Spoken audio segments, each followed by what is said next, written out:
welcome to another Aotearoa Rugby Pod. The All Blacks off to, well, a big start, big score, big scrum, big tries, but are they where we need them to be heading into the World Cup year? Of course, the Springboks looked amazing and the All Blacks play them this weekend, along with the superstars they didn't play last weekend.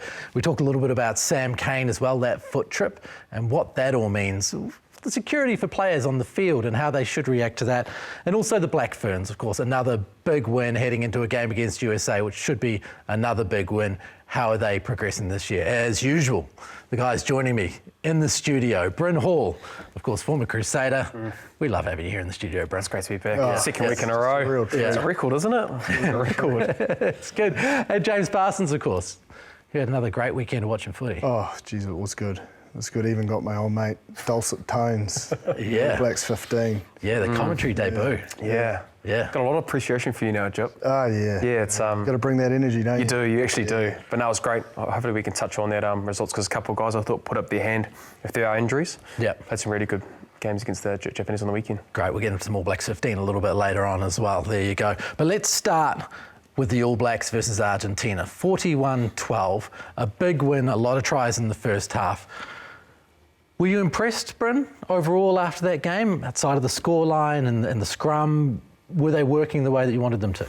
Well, I definitely think so. Look, I don't think we can be too not happy with the 31-0 kind of halftime score. You know, scoring 5 tries in the first half. We talked around the breakdown area. I thought the interplay between the forwards was really good. Don't know if you noticed, Strip, but obviously I think there was a little bit wider in their attack with Aaron Smith and getting really good ball and being able to get over the advantage line with the midfield backs and the wingers as well. But look, I think overall that first 40 minutes, you can't get a lot better, to be honest. I think the second half we kind of fell away a little bit. Sometimes that tends to happen when you've got a lot of points going and you'd maybe try a few more things. But look, I think heading into where the South Africans in the breakdown area, which we talked about last week, I thought it was a real improvement along with their set-piece dominance as well. Yeah, I think you can see that probably looking at the two games, you know, the Aussies and Springboks and this game. Discipline, like we laboured the point over and over, you know, like your accuracy at maul time and your accuracy at the breakdown time. And if you're going to allow teams to sort of piggyback themselves up the field, you know, I thought defensively the All Blacks like outstanding on attack.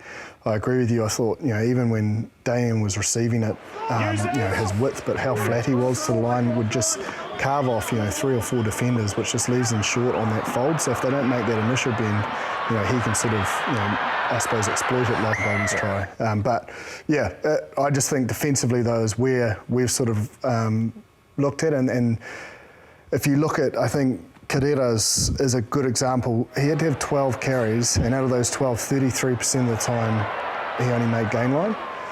So 8 times he's caught behind the gain line because he can't get to that option outside him, so he has to tuck and go, and then he's getting dominated in the collision, and we all know that these collisions are going to be the big part. And I thought both sides of the ball, you know, Rieko Ioane, Jordie Barrett, Shannon Frizzell was massive in terms of getting across that gain line. Scott Barrett, you know, all these guys stepped up and dominated in the areas that we said would be key going into the World Cup. So I think you can be certainly happy with that from a starting point, because I believe the more time they'll have together, they'll only get better. I thought everybody did their job very well, especially in that first half. If you're talking around defensively, yep, no points were scored. But I look at, you know, Beauden Barrett's try, the ability of a play, you know, the play-to call, and that comes back to communication, bringing that in, and that's what I want to see come into these big test matches. When you see an opportunity, you're able to try and execute with the action call and then get the ball in, and then we ended up scoring off that for Jordie Barrett's try. And then also you look at the line that Rieko Ioane runs for Damian McKenzie to open up that gap. That's because Jordie Barrett's going square. Rieko Ioane is punching into that hole, and that centre has to make a decision out the back, and then we end up scoring a try like that. But I like how they had. It was weird in the sense that, very similar to the Crusaders, in the sense that it was so flat. You know how you always talk about Havili? Yep. But then that ball to pull it back, even when McKenzie wraps, that depth to create that separation and make the defender indecisive, which then allows him to explode and use his pace. So they've got that flat and fast and that physical presence with those two midfielders. Yep. But man, they're so skillful. Like a Jordie Barrett's, his delicate touch and his ability to get that pass to a space and a depth that allows a McKenzie and Barrett, and you know the speedsters out wide. I thought Nawara was outstanding in terms of his performance. Again, more defensively than on attack, but he was great on attack. But that depth, that going from flatness to then having that separation, just to me looked really, really sharp compared to previous seasons where they've struggled with that line speed pressure. It almost made the defence second guess everything and stopped the line speed and then created the opportunity. And just one final thought on that. I thought Aaron Smith's passing, man, it makes it so much easier when you've got a 9 that can just get it nice and flat. You look at the amount of times that Aaron was able to put on the money, and as you know, as an attacker, if you're getting that ball right then and there, you're having to be able to have a little look up and seeing what's coming there in front of you. So obviously Aaron has played a lot of test matches, but great balls this weekend. You know what I'm going to say here. It's because the big boys won the competition, got a deep breakdown clean and just allowed them to get it out of there. But even from set piece, we were talking about it earlier, there was front ball in the line out, which we all say is not as good for attacking. Smith is taking that front ball from the line out. He's hitting McKenzie 15 to 20 metres in field, and they're attacking off front ball. Yeah, outstanding. But also, you watch the delivery of how much it gets on a 45. Even when they get that front ball, like the delivery, he's almost middle of the line out. Not taking away from the pass, but there's so many variables that are allowing them to be, all of them do the best. But I think Bryn hit it on the head. As individuals, they just did their job. Shannon Frizzell, great line-out option. You know, I've talked about it in terms of the sixes being that line-out option as a hooker. You always want, you know, those big boys. We've sort of spoken about the 3 locks playing. But, man, I think he really stamped a mark on that 6 jersey on the weekend. And that time he spent with the Highlanders at lock has certainly paid dividends in terms of his understanding on attack and where to get to and jumping that space. But defensively, the All Blacks line-out time were great. They kept Argentina to 75%. And again, last week we said set piece, man. If you can disrupt set piece but be clean on your ball, you just give yourself so many more opportunities. I think that's one position. I don't know where they're going to go, Jip, because, you know, they've talked about Scott Barrett being at 6, but I think the way that Shannon Frizzell played on the weekend, you can't not, you know, think you'd give him another opportunity. Not too sure with Sam Whitelock, but you're talking about the defensive pressure, knowing that the South Africans have a lot of options in that line out. It's going to be a really hard selection call, and I think, you know, having those meetings are really good for the internal battle, but really tough decision around who you're going to go with 6 and where you're going to go in those locking stakes. Well, previously, if we look at, I suppose, history, Sam runs the line out. You know, Kieran Reid did have time where he called it, but I think, you know, Sam probably is the attacking line out. But on the weekend with Lord and Barrett, it was really, really efficient. And I think the selection of Coles was so good because just his calm, composed head in that big sort of occasion, you know, really allowed guys like Lord to, you know, sort of take the pressure off them and allowed them to step up. And I thought, you know, people would say he's had a few injuries and he probably hasn't had the minutes, but man, they know a test match player and he certainly lives up to that. Approaching this weekend then, where do you go with your locks? Well, again, it's a very hard decision. You'd have to think in a big test match, knowing that this test match is probably a big one. Your kind of New Zealand top team that we're going to pick, you know. So you'd have to think they might go to the tried and true of having Retallick and Whitelock, if Whitelock's fit, because then you also have the ability around, you know, you could play any of them, Barrett as well, Tupou Vai, and you talk about Josh Lord, and it might just be able to keeping guys fresh in that kind of mould. So wouldn't be surprised if they go with Whitelock and Retallick and then having Scott Barrett, if he's not at 6, have him on that bench or bring him on for 30 minutes, with obviously if Whitelock does play, he has had that Achilles issue as well. So there's a reason they gave those guys, you know, limited minutes or none, is they'll know. They probably would have picked that, you know, starting 15 at least last week, and based on that, you'd think Retallick and Whitelock will be in there with Barrett sort of filling that Tupou Vai role of lock 6. That's how I'd see it going. I just think you do need Whitelock out there, especially against the Springboks. You know, although, you know, statistically they may not looked as efficient as it appeared, they were very, very good at set piece time on the weekend.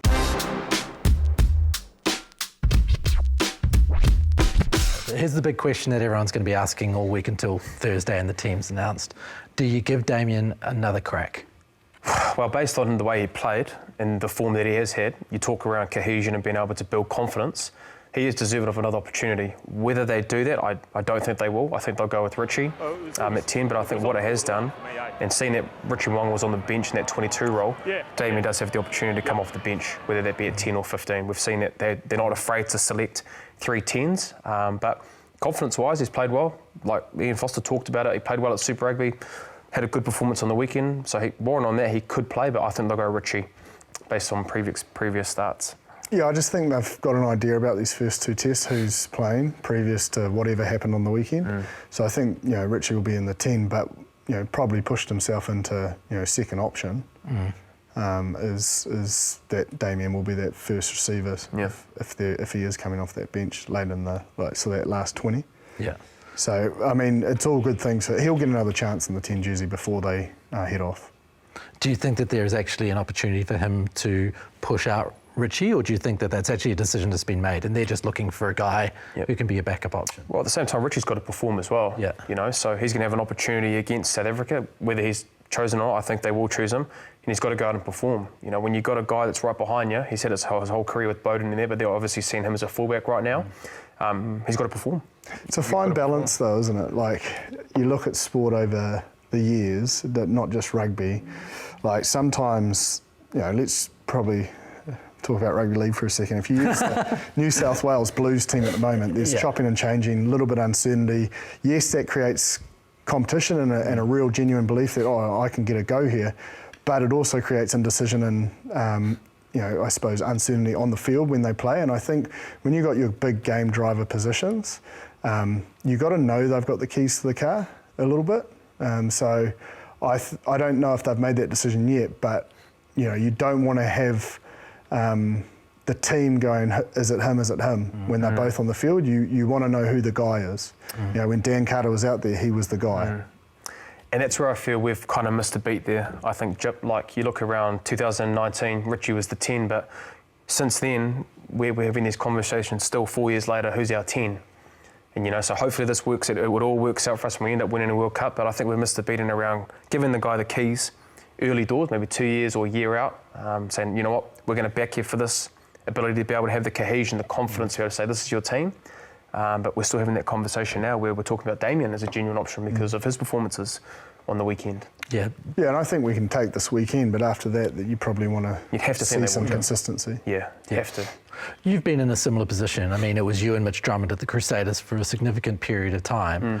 What was that like as far as your confidence and your ability to run a game when you didn't know whether you're in or out week in, week out? Well, you do get a bit of anxiety because obviously it was all based around form, but at the same time, as a player, you love that. If you don't play well, you're not going to get rewarded. But at the same time, you're knowing that, geez, I've got to be on every single time here. And so that competitiveness is great because it keeps you on edge and you have to be able to perform. But at the same time, you look at Dan Carter, for example, or Aaron Smith, right?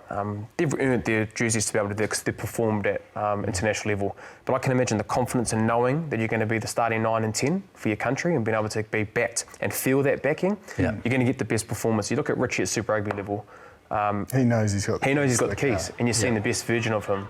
And so I don't think that's been done at the All Blacks, probably for all the 10s there actually, since the 2019 World Cup. They've kind of chopped and changed, and just due to the fact we've got 2 great 10s and now Damien coming on. So I guess it's just different. The confidence level I think Richie has at All Blacks is a little bit different than it is at the Crusaders. Yeah, and really, is that a problem, do you think, this year? Well, I just think the difference, and I'm not putting myself, me and Drummy, as like Bowden Banner and Richie in the same class, but we've just got 2 great 10s. We've had 2 great 10s, a guy that was a former World Player of the Year. You can't understate the ability that he's had at that. So you're going to give a guy who's got also 100 caps experience in that jersey, but they've obviously made a decision now that they're seeing him as a 15. Whether that could have been done 2 years earlier and just sticking with it, then we could have seen maybe a better Richie Mo'unga. We might still see the best version of Richie Mo'unga coming forward if they give him the keys moving forward. Yeah. I think after this week, though, you want clarity of role. Yep. Your roles and responsibilities are so key for everyone else as much as the player. And it's not about gifting it. Like, if they're not playing well, then they're gone. But you won't get anywhere near as many opportunities this week. So it's about when you get given them, you take them. Yep. That Springboks. Which, if you look at the Springboks, but that Springboks Aussie game, Aussie actually created a lot of opportunity. They just didn't finish it. Yep. Especially early on. And discipline killed them in the end. But they created opportunity, but they weren't ruthless enough in terms of, sort of putting a nail in their coffin and getting their own tails up. What was your take on the Boks and how they played? Yeah, like I did this work on the stats prior to coming here.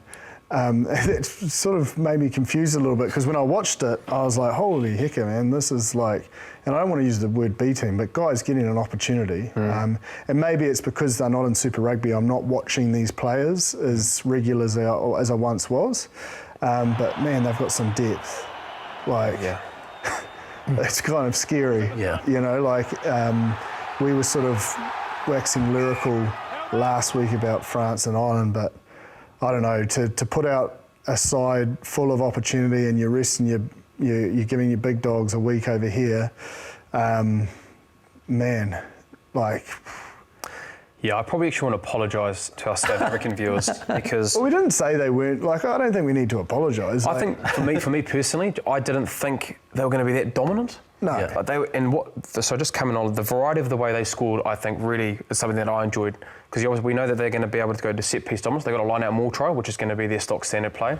They did the front peel around the front, which is obviously something that's a bit of variety. Poor old Vunivalu. Oh yeah. He was caught at sea, wasn't he? He was. And then I think even Adams's third try, they just folded around the corner, Overpush. quick ball, and then they saw the opportunity, 2-on-1, puts him away. No, but those three defenders running across from the Wallabies and they all get stepped. Yeah. You know, like, surely you can see, and I know it's easy, my wife always says this to me when I'm watching the game. She's like, oh, you used to say, you know, it's easy to sit here, you know, it's a lot different, it moves a lot faster when you're out there, which is true. Yeah. So I will temper my comment with that before I give it. But like three of them all just fall over and get stepped, whereas surely one goes, okay, well, he's going to step in here because there's two others going. It was just those little things, and maybe it's new coaching, new systems, I get it. I don't think they're out of the running, but I didn't see that performance coming. No. And I just think the last point as well with the South Africans, then I think it was in the 75th minute, Du Toit's try, that was just kind of a statement for me. They just beat them into submission. They just went around the corner in the 22 area, big men, going in low, going around the corner, and Du Toit just pops it over, just like that.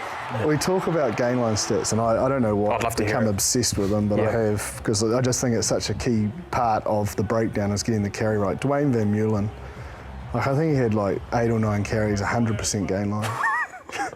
Just at test match level, that's pretty much like I couldn't believe it. Like when I looked, and then you know, Du Toit had 90-odd%. And Van Staden, he was in the 80s as well. So that's 6, 7, and 8. Yeah. Their ability to win collisions, not only with ball in hand, but moving bodies, tackles is. Yeah. They don't even have Etzebeth or Marks. Yeah.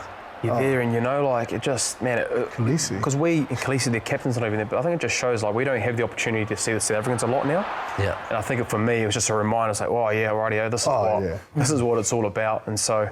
Yeah, I think the All Blacks are under no illusions. They'll know that the intensity is going to be right up there. I definitely drove here, like I do when the Crusaders put a score on the Blues, knowing that I'm coming with my tail between my legs, after saying I thought it was going to be a lot closer for the Wallabies versus the Springboks. Like, I know the YouTube comment section will be relishing that, but I was really impressive. The one person I would change, and this isn't to have a crack at Tom Hooper, but like, sort of like my Marks argument, like Pete Samu has to be on the field more.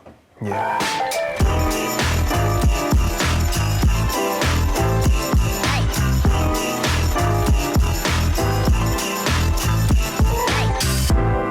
Let's switch over to the women's game, the Pacific 4, where we saw pretty much the same thing with a big scoreline.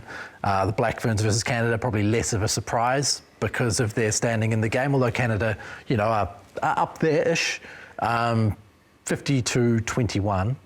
Surprised? They had to fight. Yeah. I think that period from about 20-minute mark when they're 21 up and then through to probably about the 60, it was quite a tight tussle, and the Canadians, man, they were quite physical up front, I thought. The skipper's try, the way, that was Kennedy Simon went in for a hit, and I was like, holy dooly. Yeah. So, there was enough for them to like about, they're not fully professional or, fully committed in terms of time, so you probably expect that scoreline. But, man, that midfield again. Du Plessis, man. Oof, man, but like Brunt played her part. Like, so Du Plessis had 15 carries, Brunt had 16. Du Plessis 119 running metres versus 54, but a lot of those 16 carries were the ones that sucked in the defence that freed up those opportunities. Like I thought, I know Sylvia Brunt was strong against the Wallaroos, but man, I thought this performance was better because it allowed Du Plessis to shine. Yeah. Yep. And shine she did, and she made hay while it was shining, but without that focus and those sort of tough, similar to the Geordie Rico argument we're having. It was seriously impressive, and I think Du Plessis, even that kick that led, so her try assist, her reading of when to give a pass and actually just take the ruck and just know that, I don't know, she just seems to be in. And we spoke about it last week, but to think with the midfield and Fitzpatrick and Flula World Cup, where everyone was like, man, they're going to be tough to replace. Yeah, definitely.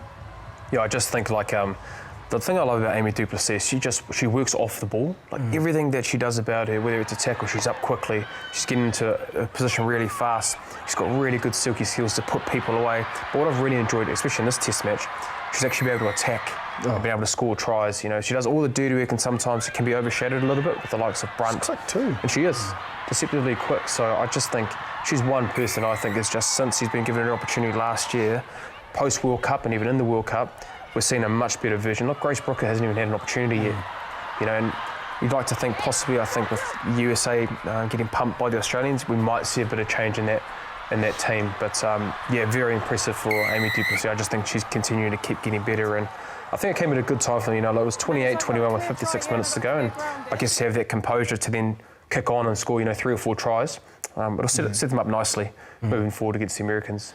Can I just sing about the loose forward trios too? So Chelsea Bremner, 17 tackles, 100%. Kenny Simon, 18 tackles from 19 attempts. And Mickey Ali, 16 tackles, 17 attempts. And the type 5 are very low numbers in the tackle. So the work and the double efforts that those 3 were doing was massive in providing the opportunity. The one work on, though, will be line out and scrum. Operate at 80% line out time, where Canada operated at 90%.